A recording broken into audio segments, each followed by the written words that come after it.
Perfect. So good morning to everybody, and the floor is yours, Alvaro, please. Thank you, Alessandro. Well, also thank you to Polito and Warren Hub, who are in charge of all the technical organization and the dissemination for this webinar. So along the Sunrise project, we have been organizing several dissemination webinars covering all the aspects of the project, and this is the last one, since the project is now coming to an end.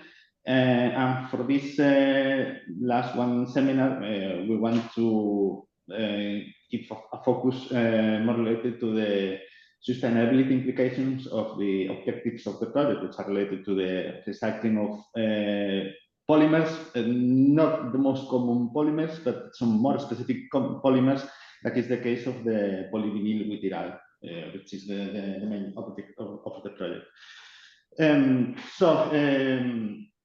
We in my organization, in CETIN, we are in charge of the sustainability assessment, which has been carried out as part of the project.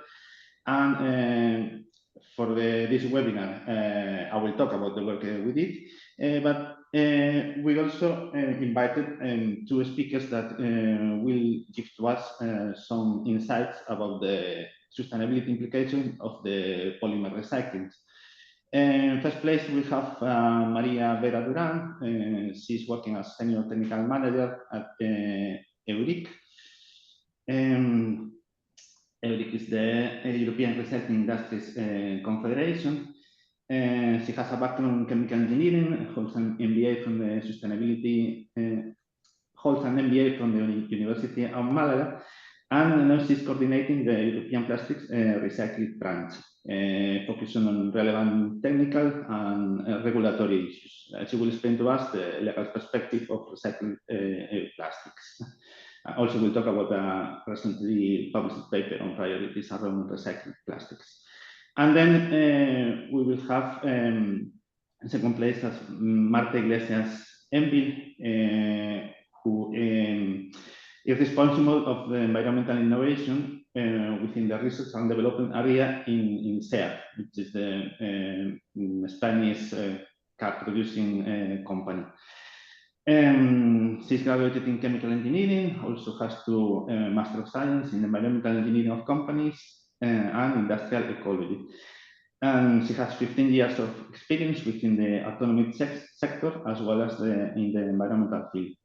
And now within SEAT, her roles include promoting the circular economy projects applied to vehicles. And at the same time, she's now doing a PhD about the use of metal resources in the automotive sector, making part of research teams at Sostenipra in the Universitat Autónoma de Barcelona, and also Instituto CIRCE, the Universidad de Zaragoza. Additionally, she works also as an expert of the European Commission within the Horizon Europe program.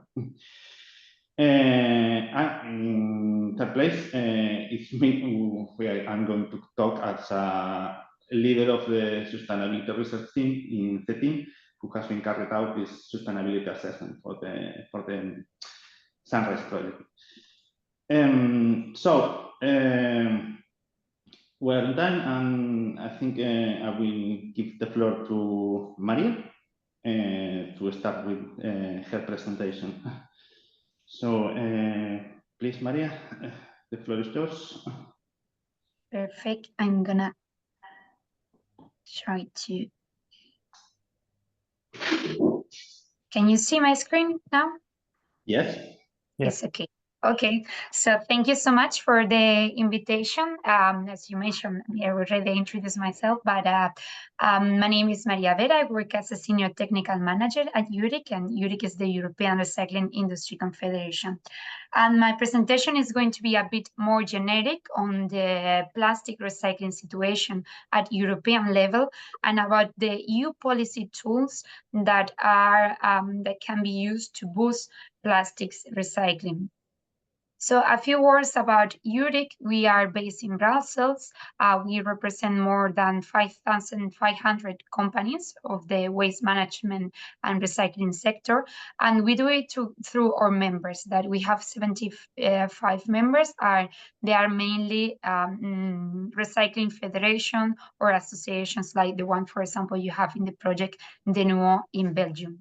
In EURIC, we cover all the waste streams, so we don't only have plastics, but we also have paper, textiles, metals, tires, construction and demolition, and we also focus on electrical and electronic equipment and also end-of-life vehicles. So I think at this moment is very relevant because we have now a new European Commission that is going to put forward new measures, and that's why EURIC released for this period of 2024-2029 the recyclers priority. And this is relevant because, as I mentioned, we have elections in last June, and now Ursula von der Leyen is again president of the European Commission. This means that since she has been re-elected, the ambition of the European Green Deal and the Circular Economy Action Plan will continue, but now with more pragmatism. She also announced a new Circular Economy Act. She also mentioned that there will be a new chemical industry package that will target REACH process and PFAS restriction. And the Green Deal will be embedded in a clean industrial grid. For the new Circular Economy Act, we don't have much information about how this new act will be, but what we know is that the timeline will be in 2 years' time, that there will be a focus on creating a strong internal market for recycling materials. It will address the harmonization of end-of-waste criteria across Europe, and also it will target the extended producer responsibility schemes and fees. But what about the actual situation of recyclers? Well, you might have seen in the news that we are facing many challenges right now. Here you have how recyclers have been invested in increasing the recycling capacity in Europe, but you can also see that from 2021 to 2022, the growth rate decreased 7% due to heavy market disruptions and price fluctuations. This means that when virgin plastics prices are low, then the demand for recycling materials is also low. You can see here in this graph how in 2023, the price of recycling decreased up to 50%, and the situation is still the same. We have members that are operating under 50 or 60% of their recycling capacity. So this is because the low prices of virgin materials, but also because Europe is receiving a lot of imports from third countries, such as China, Egypt, or Turkey, and even plastic that is labeled as recycled, but there is no actually any mechanism to verify that this plastic has been recycled at all. So this is also are the numbers. This is they were released I think last week by Plastics Europe, and you can see that the plastic production, we have around 30% of mechanical recycling production and 0.2% about chemical recycling production.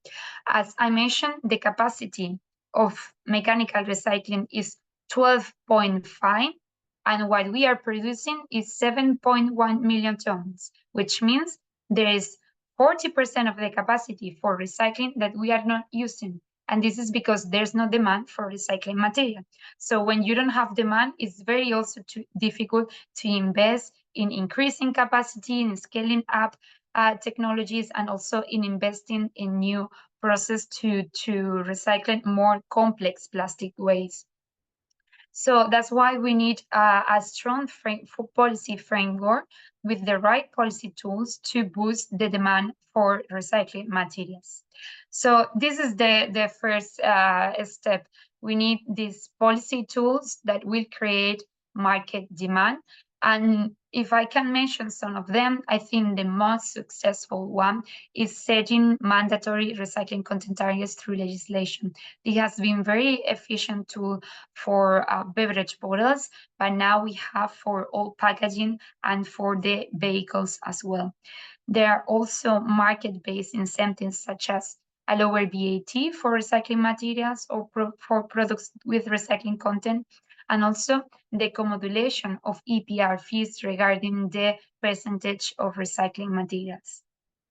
Another policy tool is the green public procurement, because this has a percentage, a very important weight, I would say, in the public budget. So use this tool also for applications that incorporates recycling materials. If I go to the first one about recycling content target, this is like a summary of what has happened. So the first was the Single-Use Plastic Directive in 2019, the first piece of legislation that set recycling content targets, and it says like 25% by 2025 and 30% by 2030.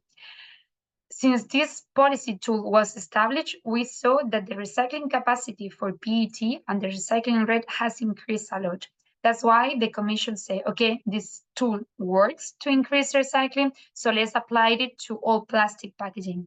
Now we have already with the packaging waste regulation, actually it was endorsed by the Parliament yesterday, so we will have a final version adopted in the coming weeks, hopefully.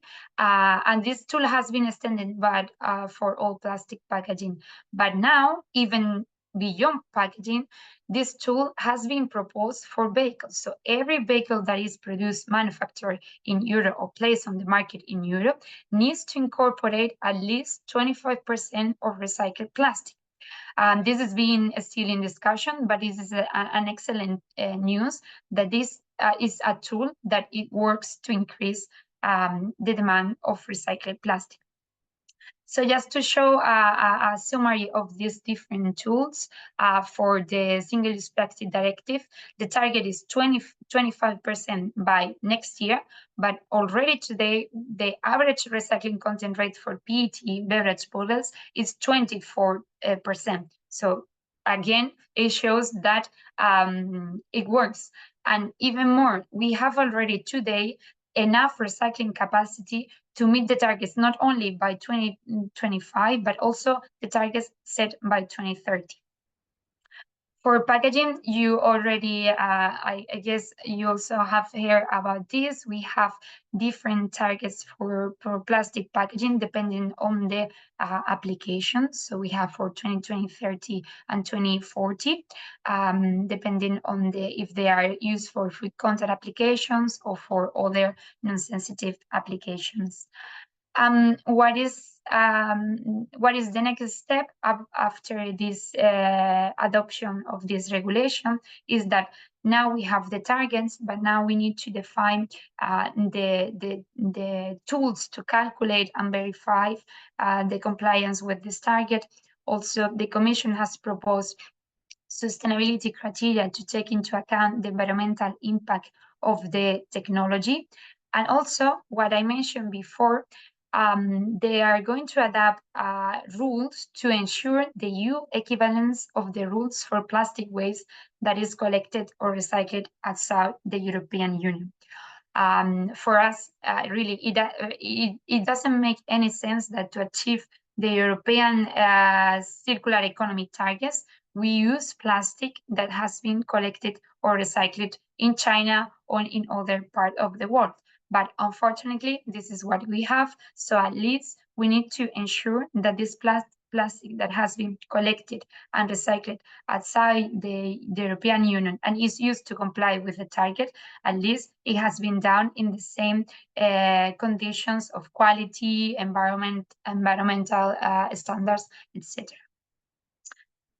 Now, as I mentioned, we move from packaging to vehicles. As I mentioned, this is a proposal, so the Commission proposed these targets. Now it's time for the Parliament and Council to agree if they think that the targets are correct, or they can propose other numbers or their clause.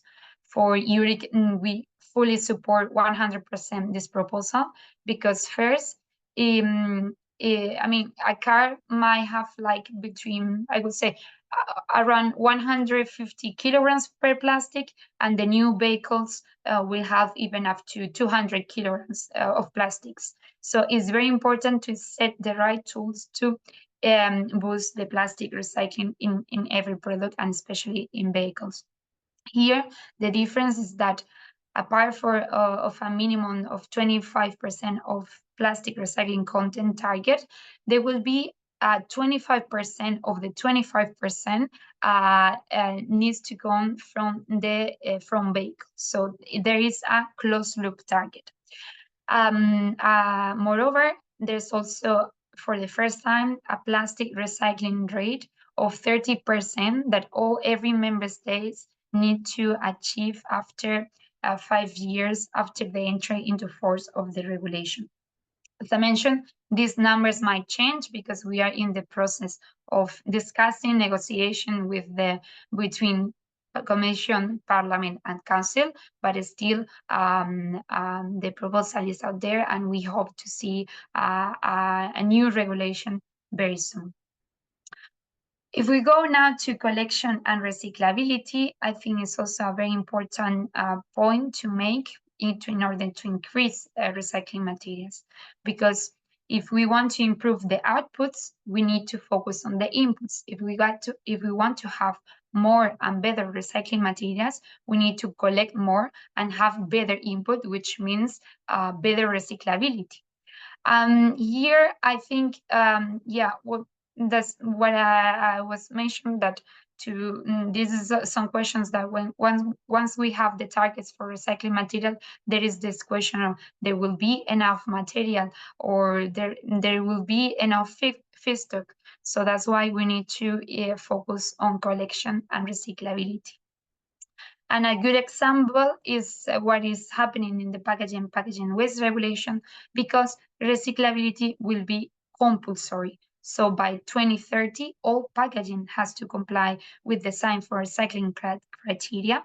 And then by 2035, they will not only to comply with the Design for Recycling criteria, but with recyclability at scale, which means that it doesn't only take into account design by paper, let's say, but what happens in reality. If this packaging is collected in every member state, if it can be sorted out, and if there's enough recycling capacity in that member state to treat this packaging. Here you can see the deadlines for 2030 and 2035. There will be different grades depending on the recyclability. And if the packaging falls under category D, they cannot be placed on the market. So this is compulsory. This is not to pay a fee or not to pay or to be more expensive. It's compulsory to comply with this recyclability criteria. If not, you cannot place on the market this kind of packaging.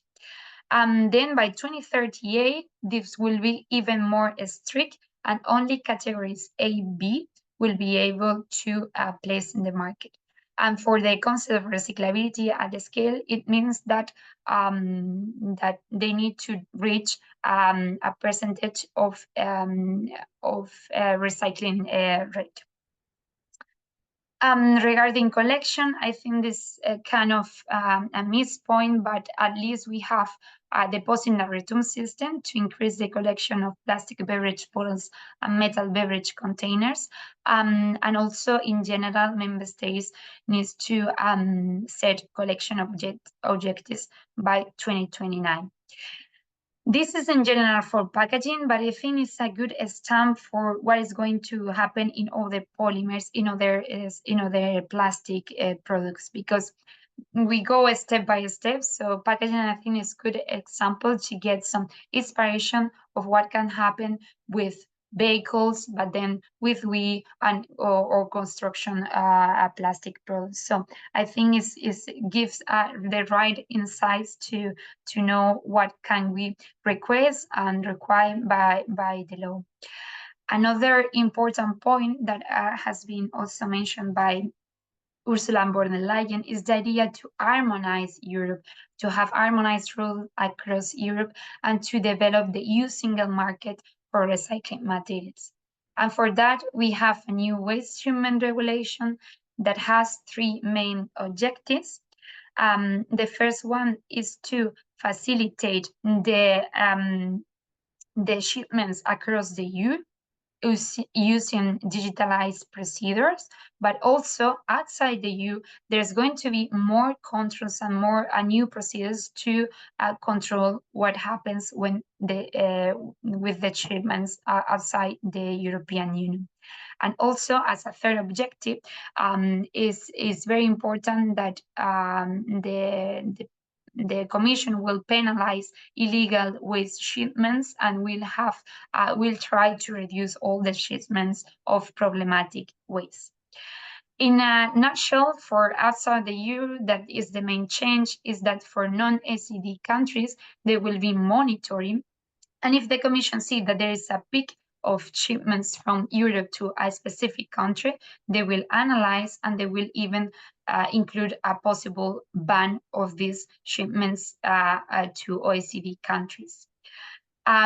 Regarding non-OECD countries, first, the country needs to communicate to the European Commission their willingness to export plastic waste or waste in general from Europe, and there will be an audit to check that the plastic is treated in EU equivalent conditions in that non-OECD country.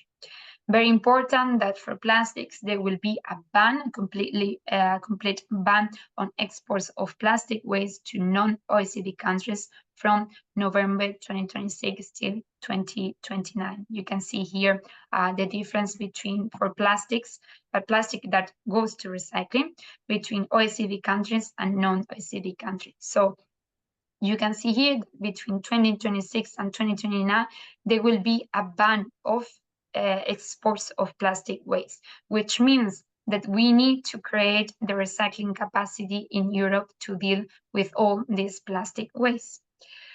And when we talk about Europe, one of the tools that can help to create a market in Europe is EU-wide end-of-waste criteria. This criteria was set, like in general, in the Waste Framework Directive in 2008, and defines when a specific waste ceases to be waste, if it fulfills like different requirements. So back in 2022, the Joint Research Center published a list of different waste streams where potential waste streams to develop end-of-waste criteria. And actually, plastic was the first time, and it was yesterday that the Joint Research Center published this EU-wide end-of-waste criteria for plastic waste. Here you can see that this scope includes all thermoplastic waste, but is limited to two different recycling technology, mechanical and physical dissolution. So chemical recycling is not included yet in this report, and the end of waste point is not linked to a specific physical shape. It can be granulates, it can be flakes or powder. It's not linked in this report.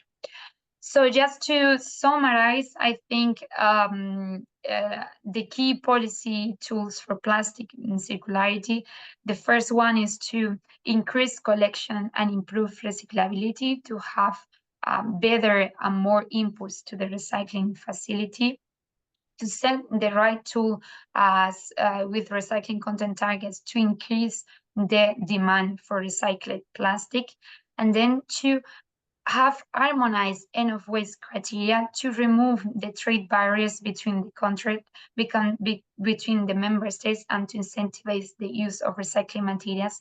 And last but not least, have more financial incentives to the use of recycling materials. I mentioned before, a lower VAT for recycling materials, green public procurement, or other benefits that manufacturers can use to when they use recycled plastic. So this is my last slide. I thought you find the presentation interesting. here is my email. If you have any question, more than happy to reply.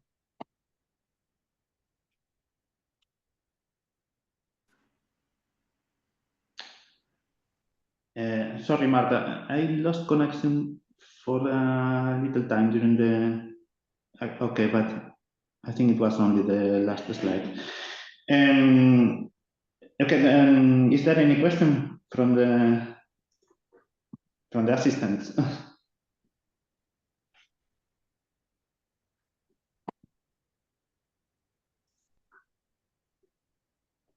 Okay, if not, from my side, I would like to comment. Thank you for the presentation. It was very interesting. I think the adoption of an adequate regulatory framework is actually essential to meet these recycling targets and goals. But for instance, in the case of the Sunrise project, one of the main difficulties that we were facing was about the different formulations that we can find in the polymers. Like, for example, the presence of the different plasticizers that was hindering then the recycling process, because this affects quality. So when you talk about this, the recyclability percentage, how did this goes into the harmonizing the different formulations of polymers used? For instance, in the case of the end of life vehicles.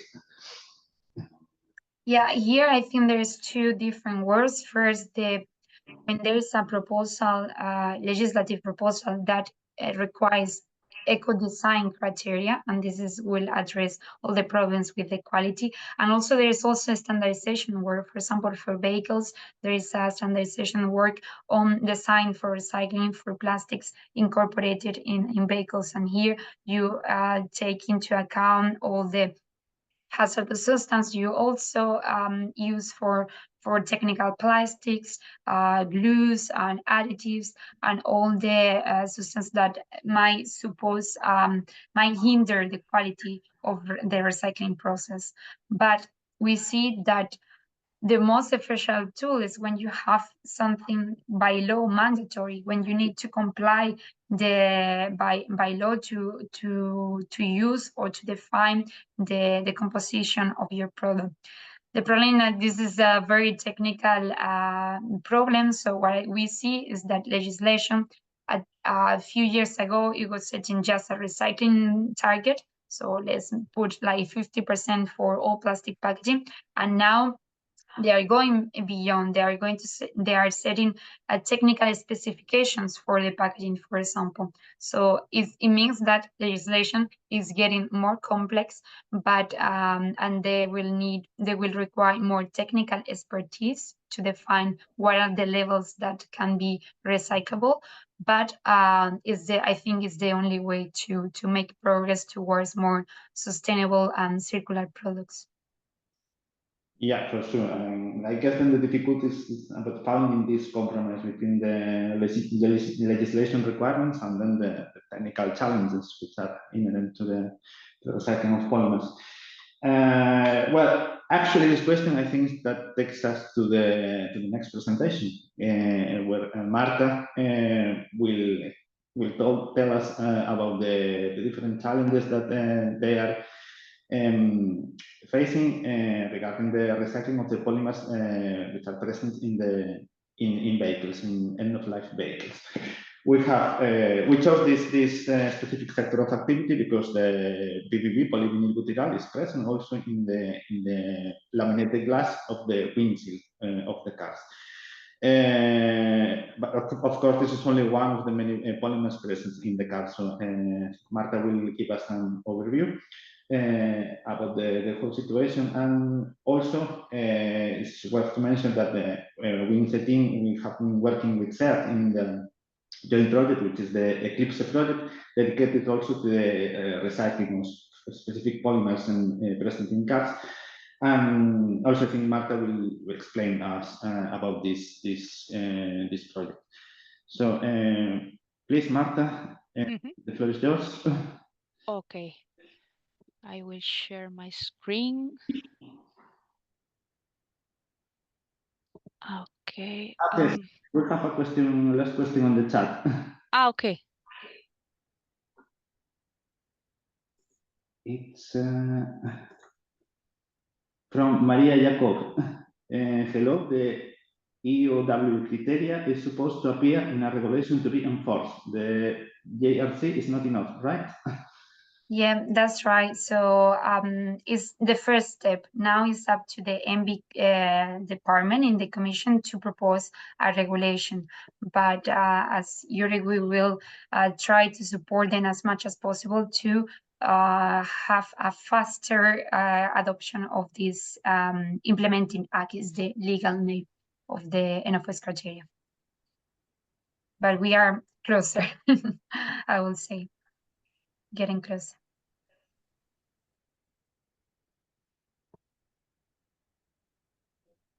Okay.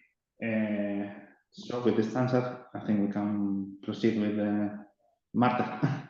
Mm-hmm. Okay. I will share my screen. Can't you see my screen? No? We are seeing the presenter mode. Not the... Okay. One moment, please. I duplicate. It's working right now? Yes. Yes. Okay, perfect. So thank you. So thank you very much for inviting me to this event. And I will speak about circularity in polymers in the automotive industry, just a brief overview. And just to speak a little bit of SEAT, my company. We are an automotive company located in Barcelona, in Spain, which belongs to the Volkswagen Group. And we are the only automotive company in Spain which designs, develops, and produces cars here in Spain. So sustainability is one pillar of our strategy as a company, and we want to drive change for a sustainable future. And within the environmental strategy, we have three main pillars, but most of all, the decarbonization. As you know, we are electrifying our fleet to be able to achieve all the goals regarding the climate change, the fight against climate change.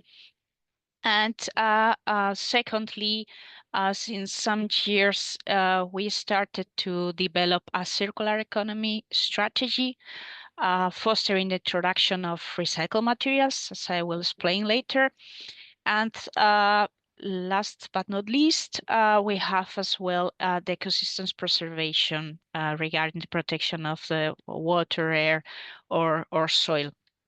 So if we look at the circular economy, we want to reduce our raw material consumption regarding cars, because as you know, cars are one of the sectors demanding and consuming a lot of raw materials, plastics, metals. And circular economy can be implemented in the whole automotive value chain. In these three pillars, as you can see here in the product, rethinking and fostering the use of circular materials. In our production and logistics, minimizing waste and fostering reuse and recycling, but also in the end of life with future needs and opportunities. We will focus in the presentation on in the product, and on the end of life. So if we look at the product, as an automotive company, we can develop different design and development strategies, and we have a huge challenge ahead, because I will talk about recycled content for sure, because nowadays is our main strategy in the automotive industry, but we have to look at other important and crucial aspects such as the design of monomaterial car parts, or maximizing this monomateriality and trying to reduce this complexity of materials that we have right now in the automotive industry because our technical requirements. We have to look at the easy disassembly as well, because sometimes analyzing this disassembly, maybe you have to use a lot of tools, or you have to disassemble a lot of car parts before you can reach some target car part. Then you in a lot of car parts, there's the application of adhesives or thermosets, and yeah, as Maria was talking, that is impeding and avoiding a proper recycling. Of course, we are applying and starting to apply 3D technologies, 3D printing, 3D knitting, which is reducing waste and enables the local production of our car parts. Another important strategy is to try to reduce the subparts contained in a specific car part. And that is, for example, our mid console is composed of more than 8 subparts. That is as well avoiding this proper recycling and proper recovery. And another important criteria is to choose materials which have a well-established recycling process, such as in the case of polymers. Polypropylene, it's a good choice because this polymer has a very robust recycling industry in Europe. And looking at our strategy of circular materials, right now we are targeting both recycled materials as well as bio-based in the case of polymers. And we have these two kinds of categories regarding recycled. First of all, post-consumer recycling, both open loop and closed loop with automotive origin, and the post-industrial coming from open and closed loop as well. And we are applying some bio-based materials in our car parts, even though it is not targeted in our new legislation, coming legislation. And as you know, bio-based are derived from living matter, either natural or synthesized. So as I said before, we have a huge challenge ahead. In order to increase the circular materials in new cars. And here you can see this graph where we are representing the share of circular materials right now in an electric car. And as you see here, nowadays we have approximately 17% of recycled materials, both post-industrial and post-consumer recycled, but most of them are post-industrial. And in the future, as Volkswagen Group company, we have set up this target of the 40% of circular materials, including all polymers and metals. If we look at the recycled polymers content, then nowadays this electric car, which is Cupra Born, is containing 5%, both of post-industrial and post-consumer recycled polymers, but most of them are post-industrial. So if we have to achieve this target of 25% of recycled polymers PCR post-consumer only, then we have a big challenge as well because of the technical properties of the plastics. We have to validate all these properties in our car parts, and we have a very strict requirements in the automotive industry. And then we have to ensure the quality of these recycled polymers, as well as costs and material availability. Because right now we are trying to introduce, and we're trying to maximize introduction of recycled polymers in our cars, but unfortunately they cost more than the polymers coming from virgin material. So we are carrying out different pilot projects in order to maximize this introduction of circular materials.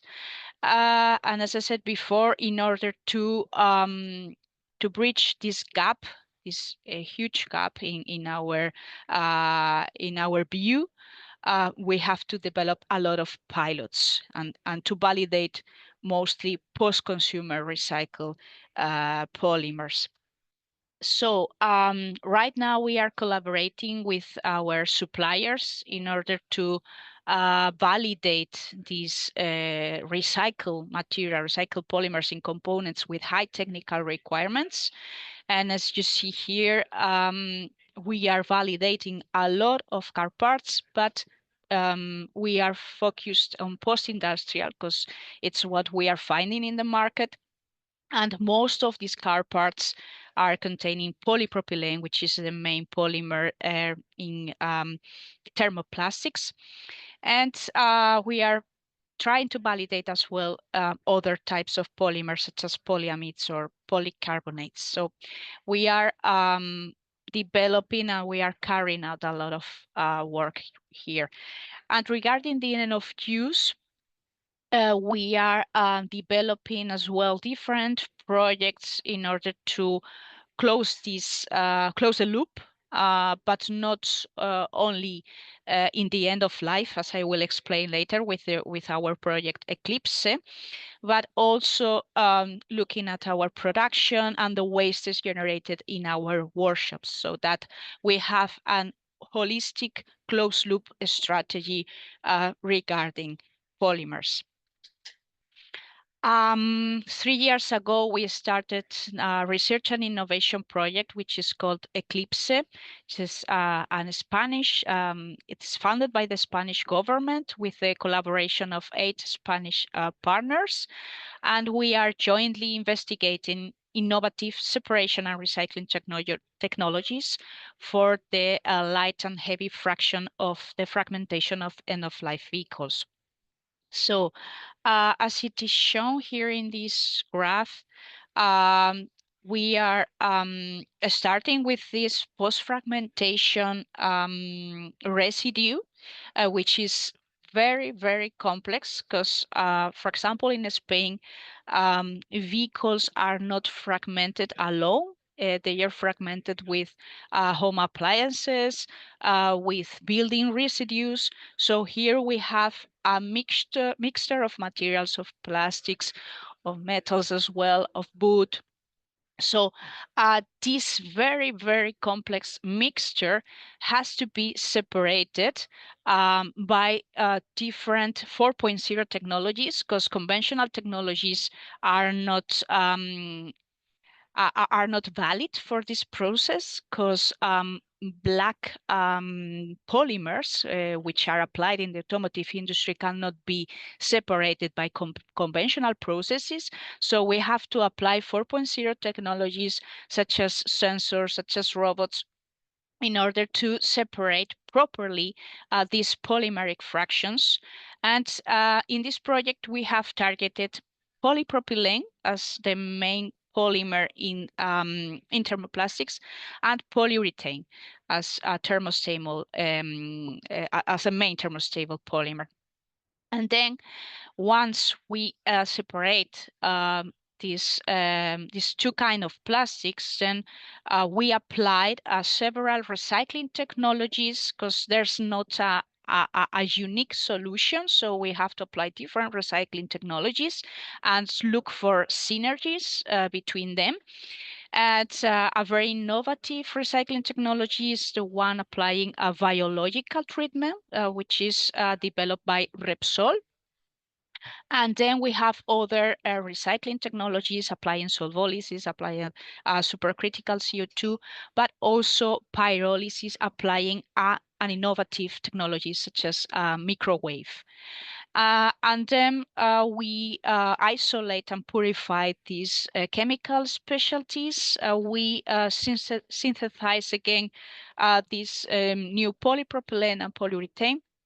And then we are closing the loop by reintroducing these polymers in new car parts. But this project is in low, medium TRL and will end in a technology readiness level of 4. So as I said before, we have a long way to go, because with mechanical recycling, we cannot bridge this gap right now in the automotive industry, and mechanical recycling has a lot of restrictions for the application in automotive industry, and one of them is the degradation of the plastic. Another one is, for example, the application of substances such as plastifiers or flame retardants that with the rich legislation are being forbidden. So for the automotive industry, as I said before, it's a very, very complex subject. And yeah, I forgot to say that Eclipse is framed in 3 closed-loop recycling R&D projects that we are carrying out in SEAT, and we are trying to focus on different material fractions, not only in plastics, but also on electronics and key vehicle components in electric vehicles. But focusing again on Eclipse, what we carried out as SEAT, as an automotive manufacturer, was an analysis of the plastic composition of our car parts. And here we analyzed 6 different car configurations.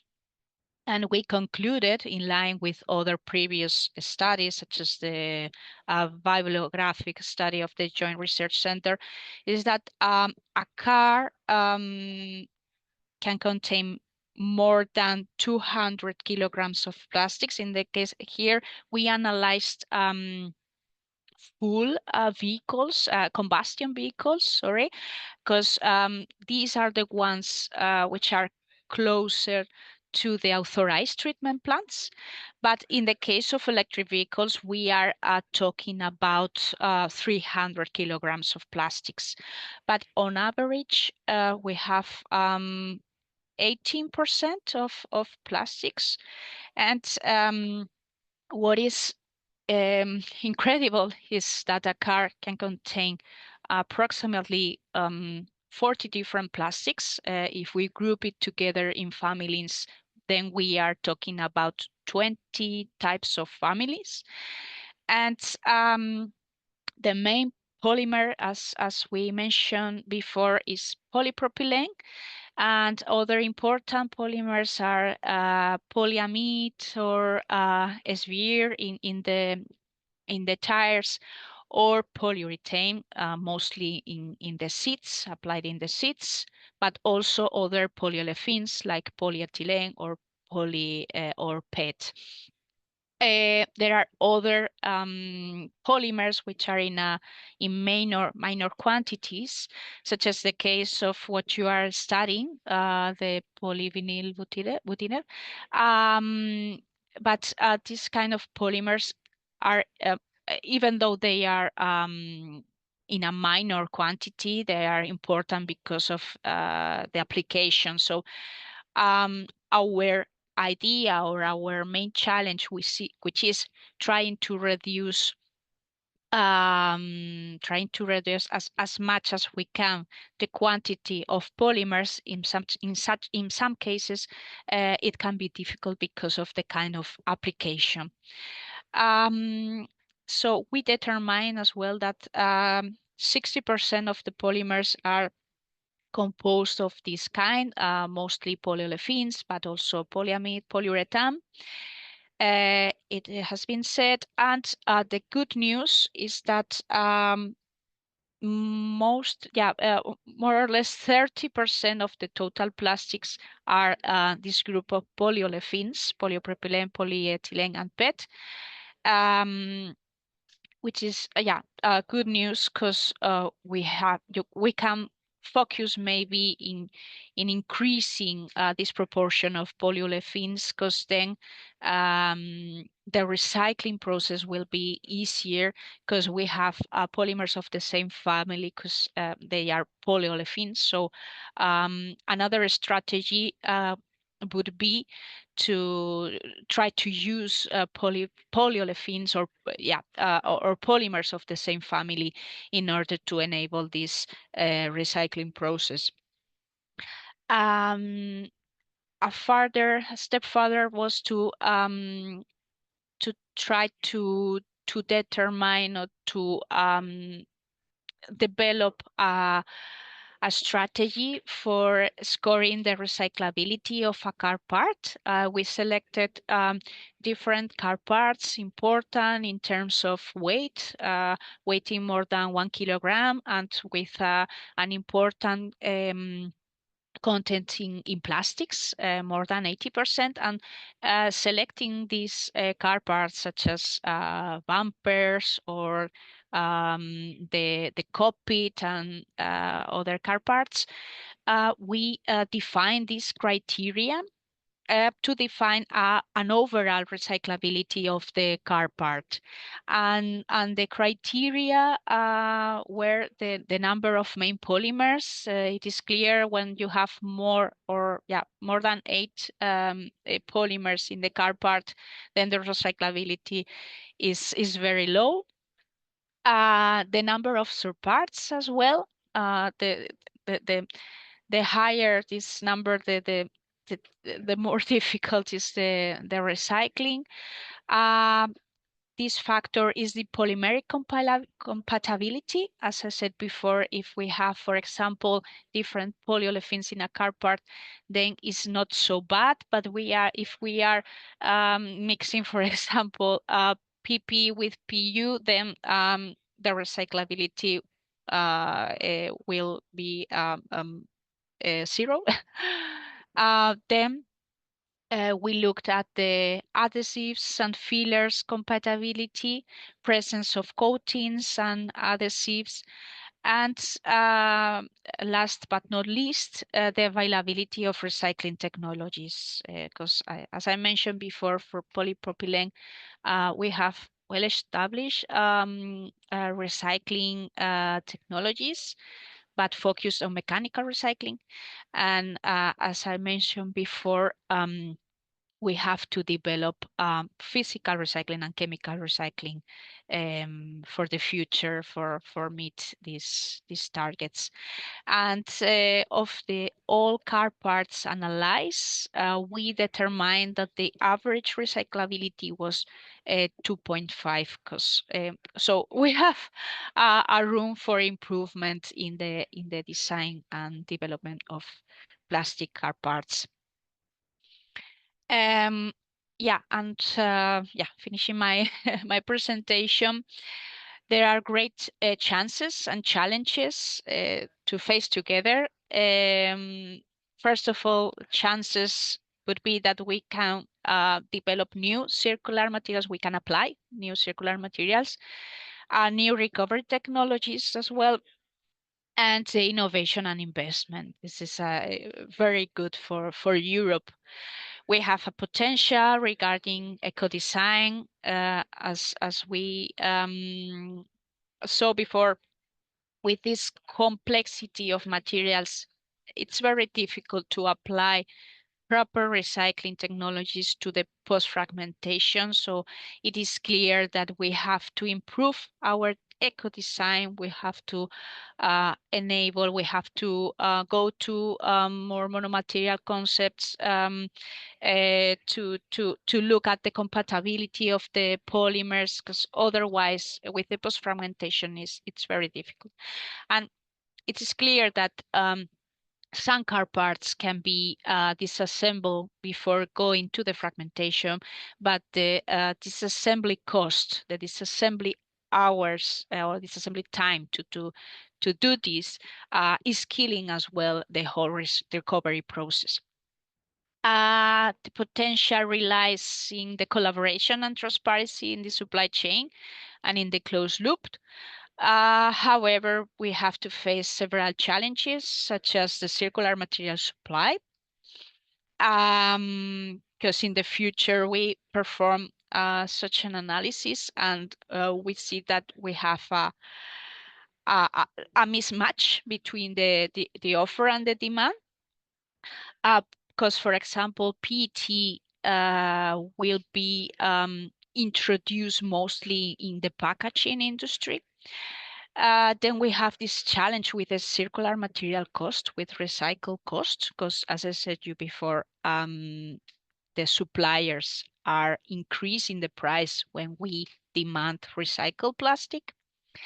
The legislation, of course, and the regulated substances, as I said before, to fulfill with these technical requirements, we have to introduce several additives to comply with this. And these additives with time may be or can be regulated by REACH, for example, and be prohibited so that it impedes the application, the further application in the future. And the benefits, for sure, we will reduce our carbon footprint, we will reduce our waste, minimize our raw material consumption, and increase our competitiveness. So thank you very much. And if you have any questions, I will be glad to answer you. Thank you, Marta. Yeah, some questions from the participants.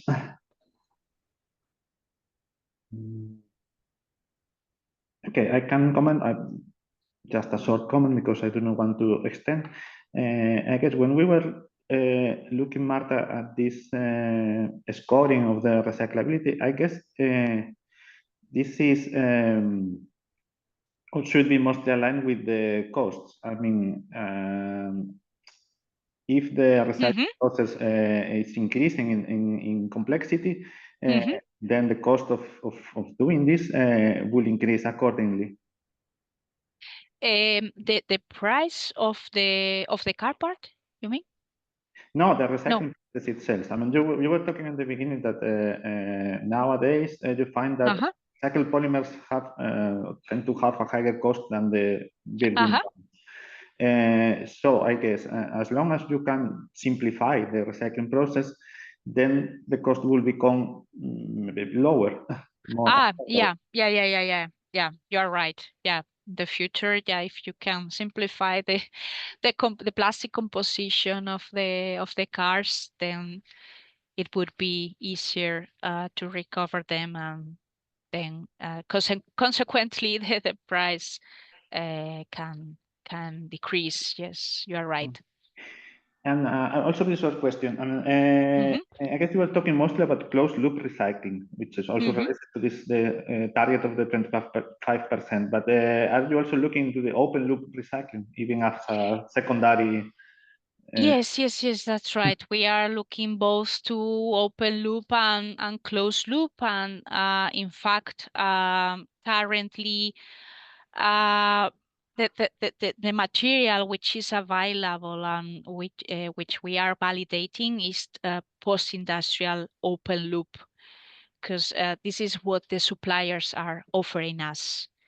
So yeah, we are open to open loop and closed loop, but we have to focus a lot on closed loop to validate it, because we don't have experience in applying this kind of material, and the suppliers are not offering this kind of material. So this is more or less solved right now, and this is in the market, available in the market, but this is not, and we have to make an effort in order to fulfill this target of the 6% of the total of closed loop, of post-consumer closed loop. Yeah, course, it should be the main goal. So if we have no more questions, I think I can proceed with the final presentation. So let me share the screen. Mm-hmm.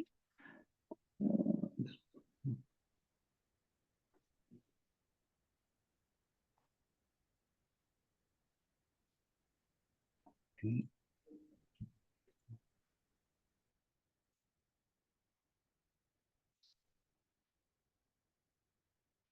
Okay, so you should be looking at the full mode presentation.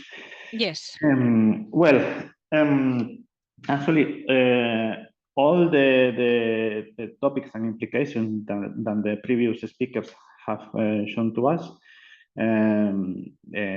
needs to be based on assessment tools that allow us to quantify, to put numbers into it, to measure this, how the sustainability is being achieved or not. And here is when it comes into play the tools that we from the team have been applying in Sunrise project and other projects also related to the polymer recycling, like Eclipse, for instance.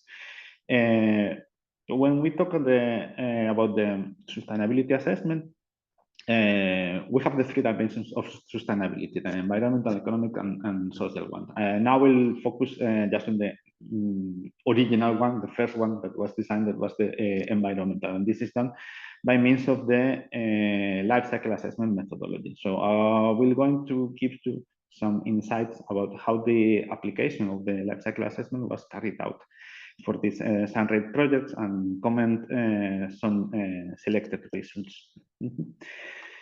So first is just a brief introduction about the Sunrise project. The project was focused about developing a recycling process for the polyvinyl butyral, which is found as an interlayer in the laminated glass. And the main innovation was to develop the multi-sensor sorting tools that allows to classify the polyvinyl butyral according to the different quality.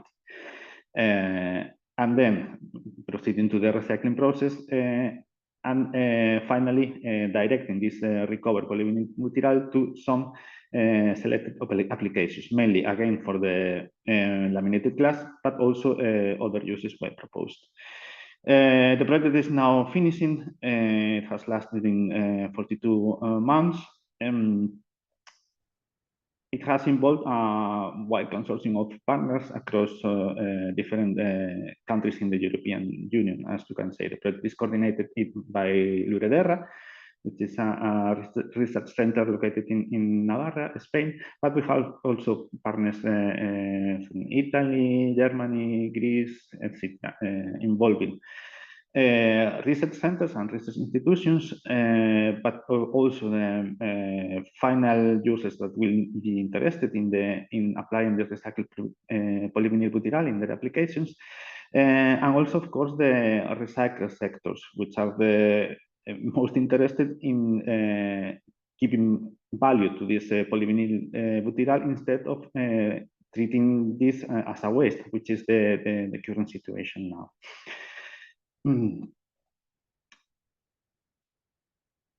So if we look at the main objective of the project, this will be, as I was saying before, to demonstrate within the current glass recycling business the application of this advanced sorting system, which was designed within the project, based on an innovative multi-sensor tool able to provide information from PVB quality in laminated glass wastes, allowing the tailored mechanochemical treatment for the recycling and subsequent purification of PVB byproduct, and then enabling their subsequent reutilization into the new applications, namely laminated glass and others.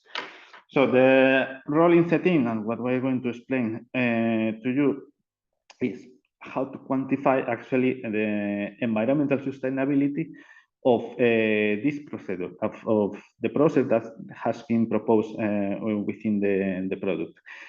And for this, we're applying the life cycle assessment. So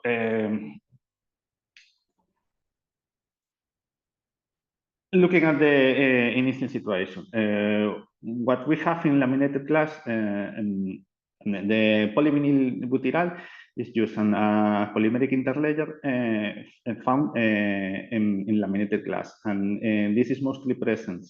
I mean, if I have to summarize, is on the one side, on the one hand, we have the automotive industry because it is present on the car windscreens. And then we have also the construction sectors, where we found laminated glass in every kind of windows and glazings. We have that the PVB consumption is increasing in the next years, and with it, the amount of generated polyvinyl butyral waste involving important problems. Because this is currently not valorized. I mean, inside the glass recycling process, the polyvinyl butyral is treated as a waste.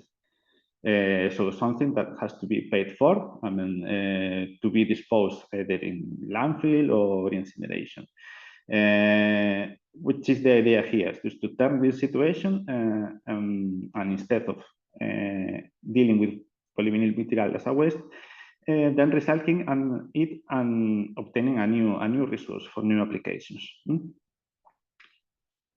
So this view aligns what we call the life cycle thinking. And maybe you have heard about the life cycle assessment as the environmental performance assessing tool. But the life cycle assessment in itself is based on a more theoretical framework. This is what we call the life cycle thinking. The origin of this concept is mainly to transform the economic flows from linear consumption patterns, I mean, when the resources are extracted from nature to produce products, and then they are used, and in the end of their life, they are discarded. So this vision is substituted by a more sustainable approach, where the economic flows change from a linear pattern of consumption to a circular pattern, where in the end of the product useful life, instead of becoming a waste, and then the materials of the product are recovered in order to become again resources and entering into a new cycle of production. If we look at this scheme that I took from the UNEP-SETAC Life Cycle Initiative, in the previous little life cycle thinking, and the flow of consumption will begin on the consumption extraction of natural resources, then entering all the several stages of the life of the product. I mean, extraction of raw materials, design and production, packaging and distribution, use and maintenance, and finally disposal through the incineration of landfill. So it's an open loop. Life cycle thinking aims to close this loop by adopting the strategies of recovery, reuse, or recycling. The consequence, I mean, the practical consequence is all the exchanges that happen along all the stages of the life cycle, I mean, in terms of consumption of materials and energy which are extracted from the nature, and also outputs like pollutant emissions and waste that are originated by the life cycle of the products, are then minimized by adopting the life cycle thinking approach. Okay, you should take into account that these exchanges of materials and energy as inputs and emissions and waste as outputs do not happen only in the production or end of life stages. They happen along the whole life cycle of the product. I mean, considering the design, the distribution, the use. So the life cycle thinking gives us an integral approach to the whole environmental footprint generated by the entire life cycle of the product. Okay.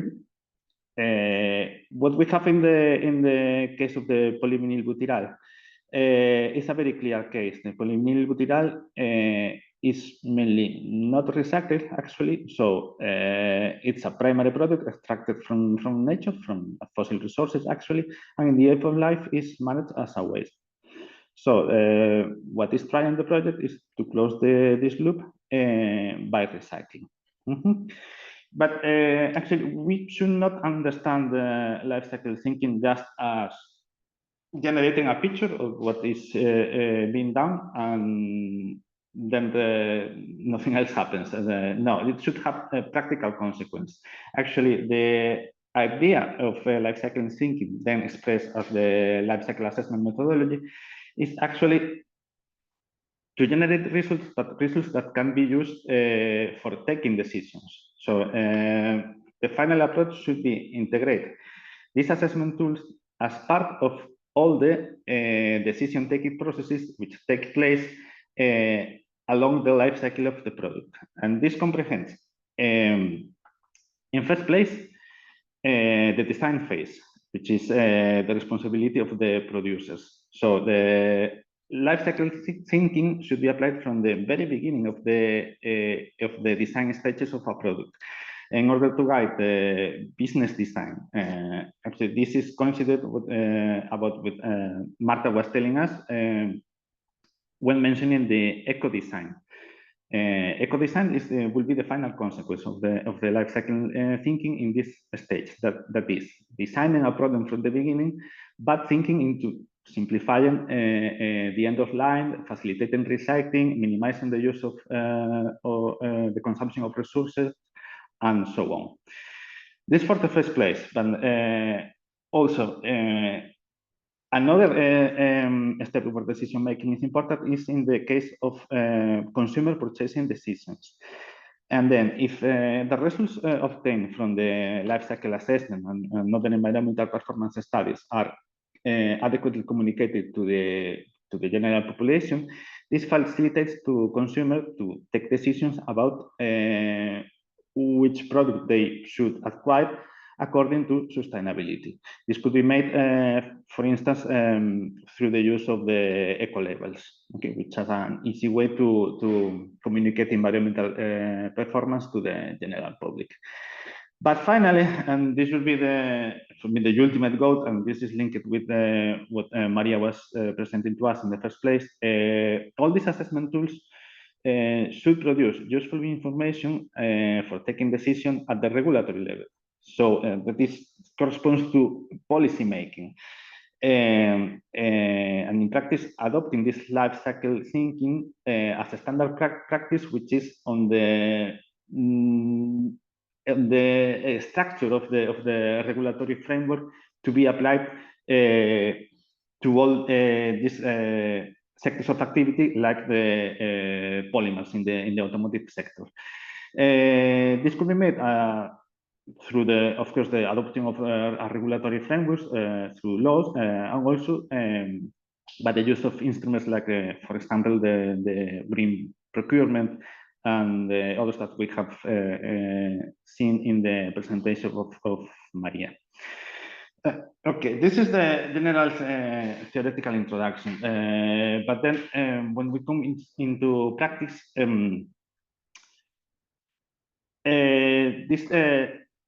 what we do in practice is applying this life cycle assessment methodology. And how we now we're going to look at how we did this in the specific case of the Sunrise project.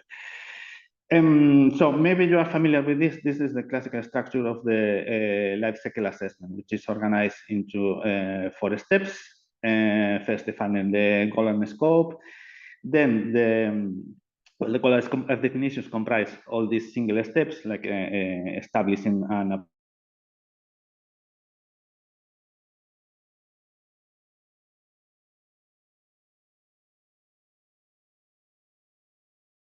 defining a functional unit. This is like the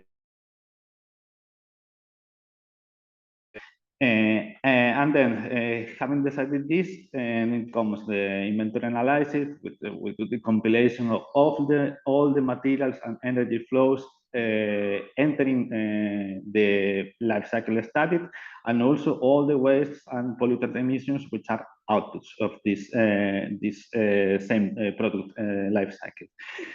Having done this, these are translated into actual environmental impacts, but we will look later how this was made in the Sunrise project, and the result is interpreted in order to extracting the useful conclusions that will lead us to the decision taking, the right decisions according to the sustainability issues. So in the specific case of the recycling of polymers, not only, but this is a very typical case, we found the following situations, and this happened also in the Sunrise project. On the one hand, we have that recycling a polymer has beneficial environmental implications that will be, it's on the right side of this picture. Preventing the consumption of primary resources, and also additionally avoiding the management of this polymer as a waste, which is the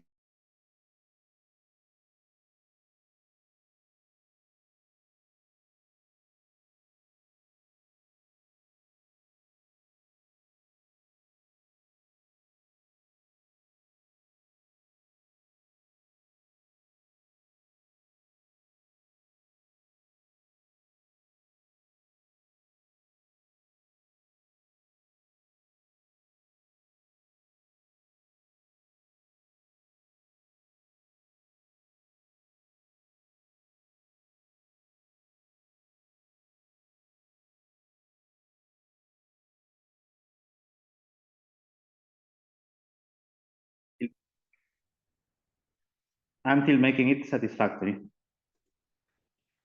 But of course, the many operations that we Alvaro, sorry, Alvaro. Yes. There was a problem of connection.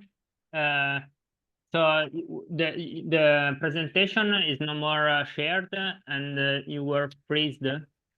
So can you come back to the slide before and share again the presentation? Here. We are not seeing now the. Okay.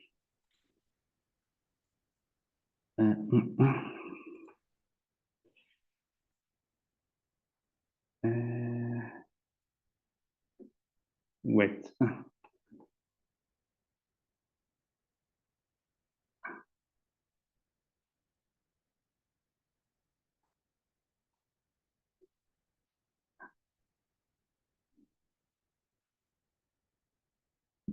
Now.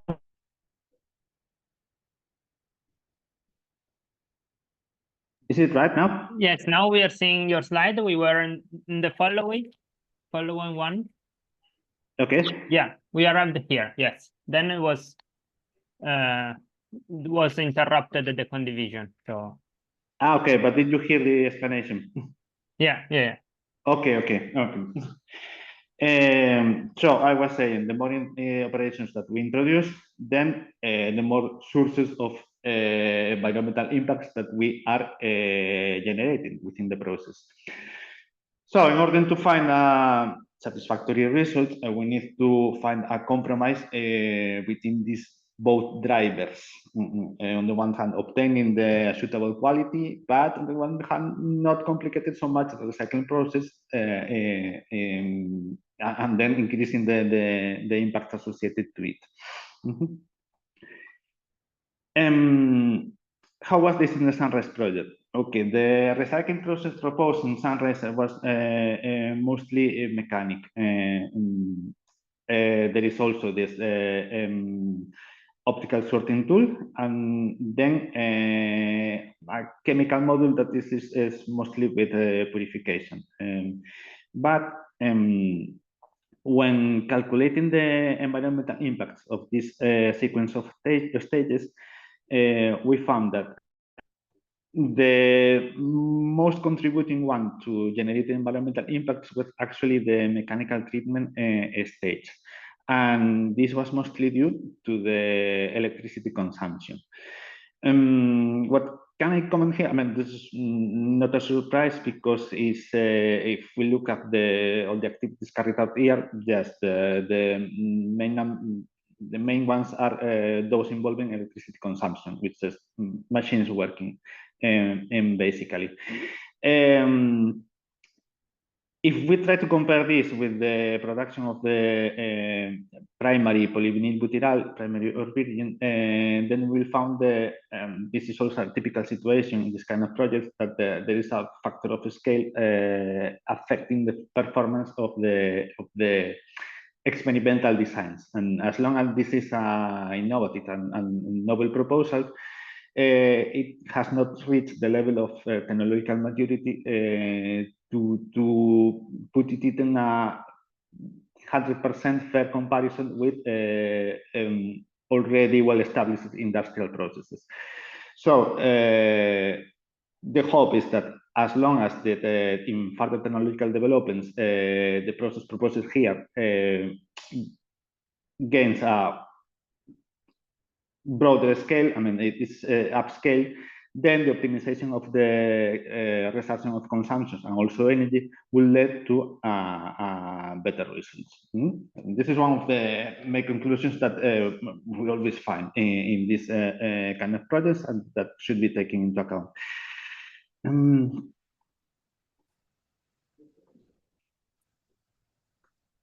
Continue.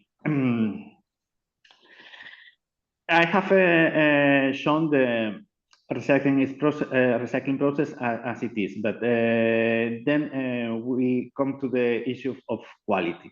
I mean, to reach a reasonable quality in order to this recovered polyvinyl butyral to be used in subsequent applications, then some additional operations must be introduced. This is what we call reprocessing, and this until obtaining a recycled PVB acceptable for the end users. So if we add these additional operations that consist mainly on some extraction steps, then we have this assessment, and this when we deal with the issue of the quality. What it was found in the project is that for instance, for obtaining a polyvinyl butyral film, the optimal situation regarding technical requirements was to use actually a mixture of both recycled PVB in a 40% and virgin PVB in a 60%.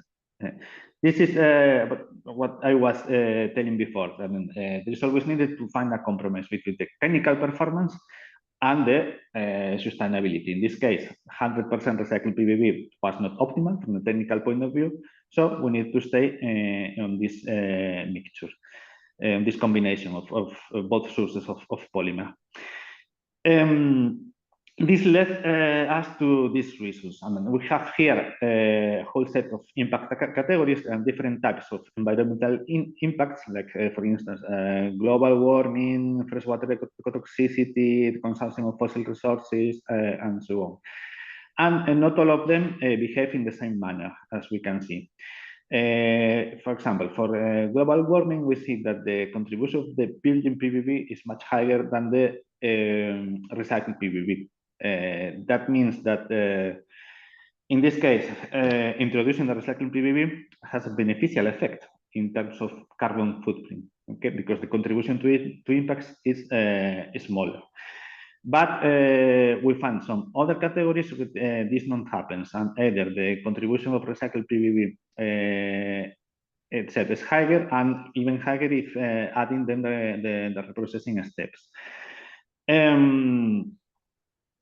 So this is why many times it's difficult in life cycle assessment to reach a single conclusion about which is best or which is worst, because it depends on impacts. I mean, if we want to be good in global warming, then we cannot be good in eutrophication, for example, that we are like we are seeing here. Which is the decision?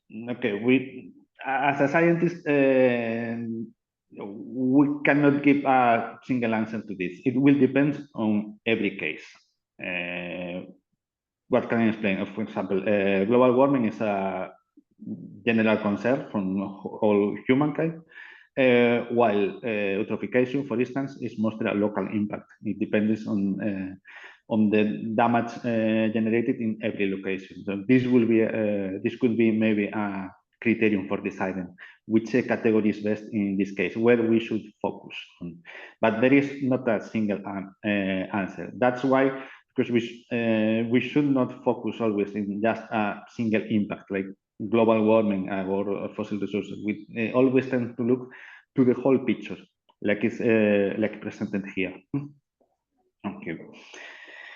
Then it comes the second part of the project that now we have we evaluated already all the recovery and recycling of the polyvinyl butyral, and in the second part of the assessment we addressed the use of this polyvinyl butyral in some of the suggested applications for the recycled polymer, like the encapsulant being used as encapsulant in solar panels, also as peelable coatings, also to be applied as coating in textiles, and finally to be introduced in some of the components of batteries.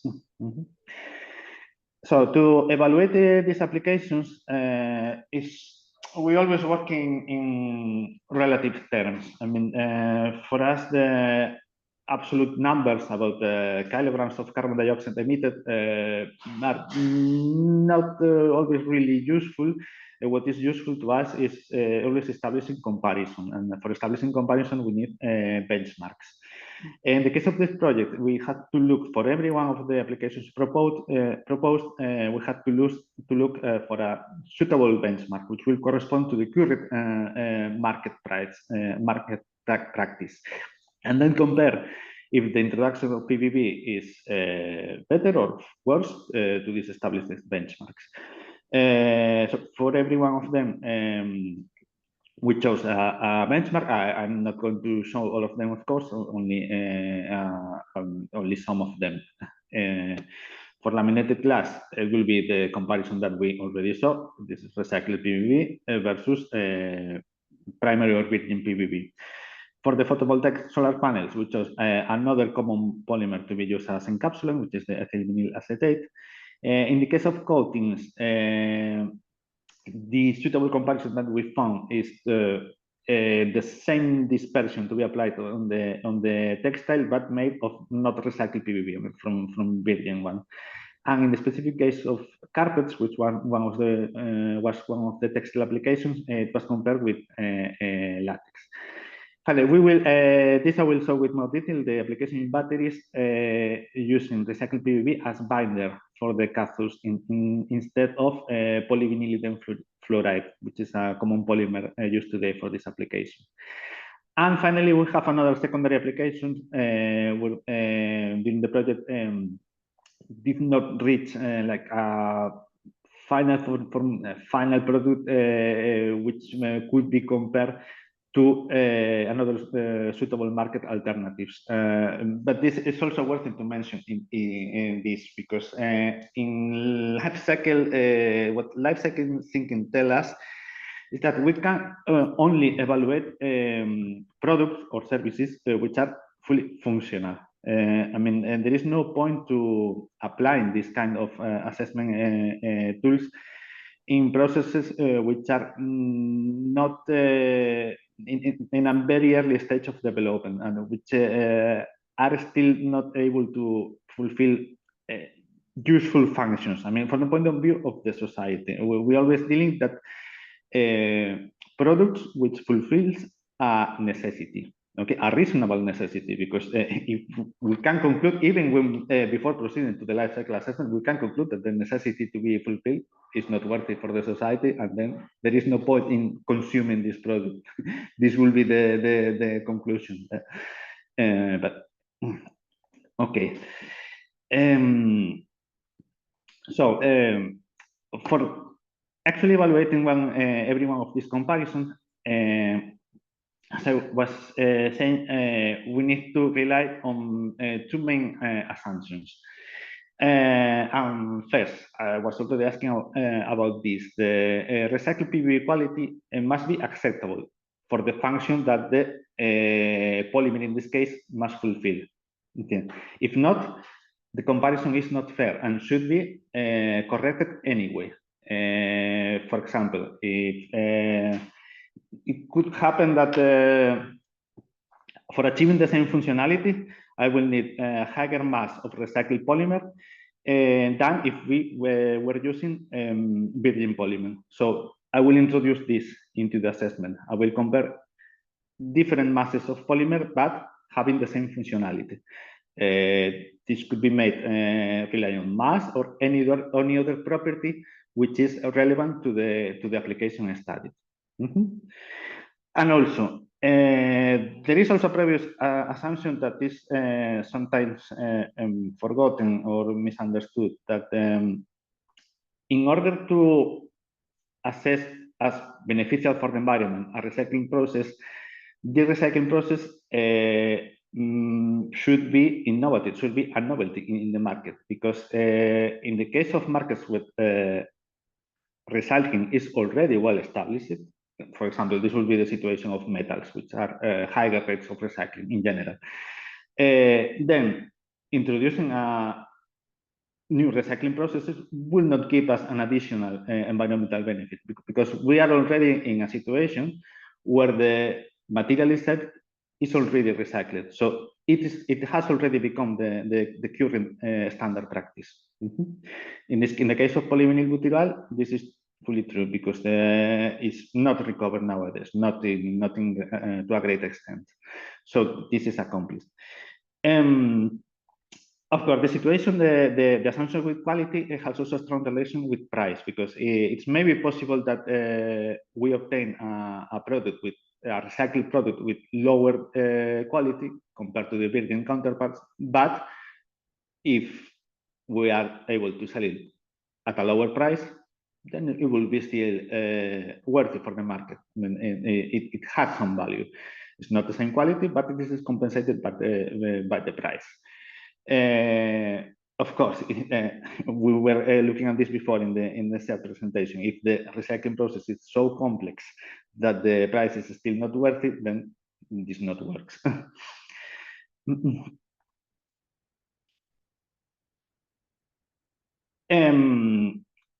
So in summary, the life cycle assessment procedure is not carried just alone on its own. It must always be closely linked to the technical performance of the products evaluated. Okay, and this will come from the case of the Sunrise project, from the results of the other technical testing activities which the other partners have carried out. In fact, the whole study can evolve until being considered not just environmental performance assessment, but a techno-environmental assessment, where both the technical performance and environmental performance are evaluated together, and then obtaining a combined results. Relating this, okay, we have a lower technical performance, but better environmental performance, and so on. An example of this working procedure, I chose to show you the application of the recycled PVB in the case of the cathode binder in batteries. And here it happened within the project a similar situation about the one with PVB film. That in this case, using a cathode binder based only in 100% recycled PVB was actually not technically satisfactory. Also, the environmental impact of recycled PVB is much less than the commercial benchmark that we chose, which is the polyvinyl fluoride, as we see. So, technical conclusions said that the only way for proceeding was to adopt again a combination of materials. And namely, the chosen one was the 80% polyvinyl fluoride and 20% recycled PVB.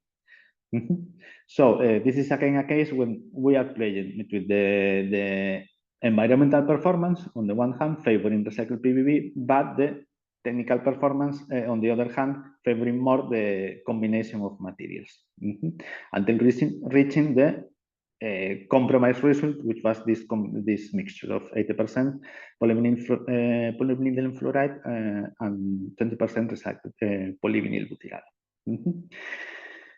Moreover, we have also another dimension which is important in this study.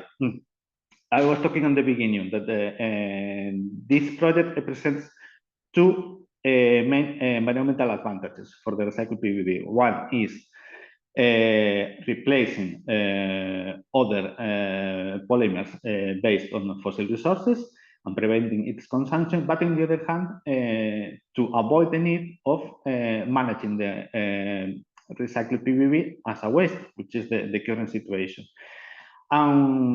This management consists actually of either sending the recycled PVB to a landfill or to an incineration facility.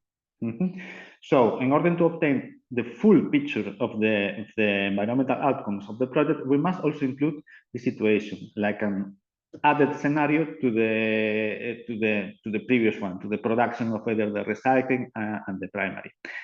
So this is actually what we compare when building this full scenario. So on the one hand, we have labeled as scenario 1, not only the recycling of PVB, but the recycling of PVB and generating an additional amount of energy.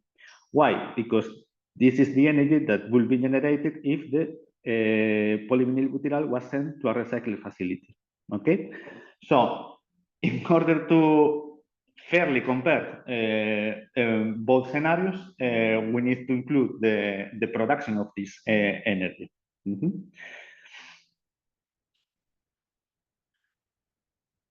In the second scenario, this is what I was saying. We will have the waste polyvinyl butyral being sent to the incineration facility, and on the other hand, the production of the equivalent quantity of the primary virgin polyvinyl butyral. This will be the full comparison. And in the third case will be also the other waste management option, which is the landfilling. And in the case of landfilling, nothing is recovered, and then it's not a valorization option. So we have on the one hand the environmental impacts derived from dispose the PVB on the sanitary landfill, and then we must add the production of the primary PVB and also the production of the same equivalent amount of energy, which was in this case not produced by the incineration. If we add these additional considerations to the comparison, we obtain an assessment like this one. Then I chose as example then the case of the recycled PVB being applied as encapsulant in the solar photovoltaic panels. And then we have the comparison with the commercial benchmark. It was the ethyl vinyl acetate EVA. So in this case, the functionality favored clearly also the use of the recycled PVB. But if we add also the additional impacts of handling the polyvinyl butyral as a waste, then we see that this favors the recycling of polyvinyl butyral even more, okay? Because it's adding more environmental impacts. That's why it's useful to have this expanded vision of the analyzed systems. Okay, now looking at the selected results, this is I'm now reaching the end, and then as a summary, what can I say from the conclusion of the project? Is like, as I was explaining, the assessment of polymer recovery and recycling is subject to these methodological issues that I was explaining, like the evaluation of the functionality in terms of quality of the recycled product, which should be accounted as part of the assessment. Nevertheless, in this case, also the main impacts from PVB recycling were mainly originated by energy consumption. In the overall picture, I would say that the recycling of polyvinyl butyral remains as an environmental promising option, especially regarding the carbon footprint and the consumption of resources, and the prevention of consumption of resources. And this was demonstrated, for instance, in the case of some specific applications, like the replacing of the polyvinyl vinylidene fluoride in the cathode binders. I remain open for questions. Thank you all. Thank you very much for the interesting overview. Maybe just a general question. Do you think that life cycle assessment can be used also to give some information when you are developing approaches, like in the case of Sunrise, that we started from the process and we tried to recycle the PVB? Do you think you can, starting from LCA, give some inputs to say, okay, you have to optimize this, or this?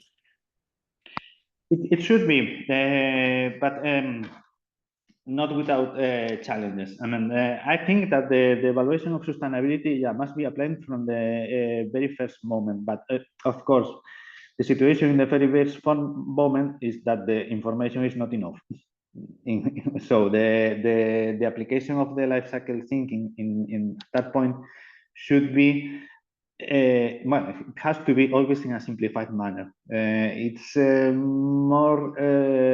more a projection into the future than an actual results. And this is what it happens many times in this research project, that it's difficult to obtain consolidated results in an early stage of development. But anyway, I think that this is useful to do it. And this is the purpose of the eco-design, for example, the eco-design concept.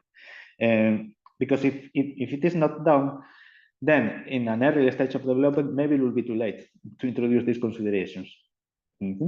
Because decisions have already been taken without introducing the sustainability dimensions.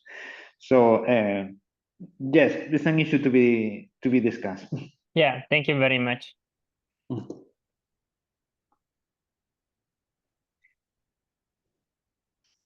Other questions?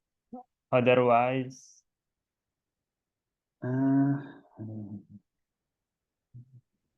okay, then all the participants and people that will see this video in the future have the link and the contacts of the speakers, so they can ask them in case. So I will stop the recording.